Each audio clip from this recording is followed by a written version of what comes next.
چلیں آگے بڑھتے ہیں. NA-120 کا جو الیکشن ہے اس کے کینڈیڈیٹس اناؤنس کر دیے گئے ہیں. آپ یقیناً وہاں سے لڑ رہی ہیں. کلثوم بی بی ہوں گی PMLN کی, اور پیپلز پارٹی نے بھی اپنے کینڈیڈیٹ کا آج اعلان کر دیا.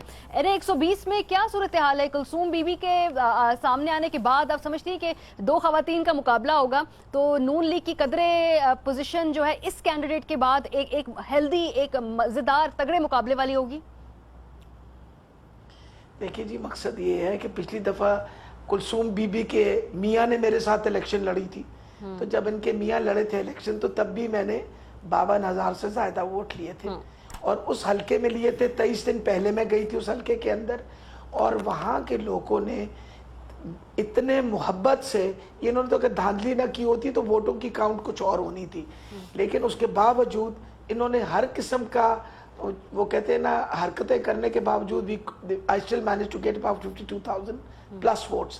اب بی بی آئی ہیں, میں نے تو بی بی کو پہلے میں نے کہا جو بھی آئے گا اب گلی گلی پھر کے ووٹ مانگے گا.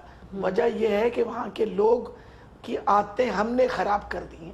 ہم جا کے دروازہ کھٹکھٹاتے ہیں اور ووٹ مانگتے ہیں, کیونکہ ہم ووٹ کو بڑا مقدس امانت سمجھتے ہیں, اور ہم اس لیے سوچتے ہیں کہ کینڈیڈیٹ کا فرض ہے وہ جا کے ووٹ مانگے.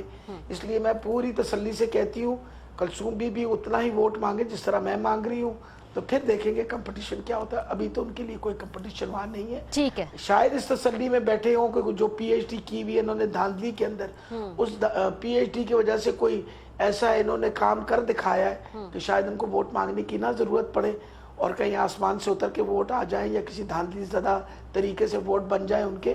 ورنہ اس وقت حالات تحریک انصاف کے بہت مضبوط ہیں. ٹھیک ہے. اچھا, چونکہ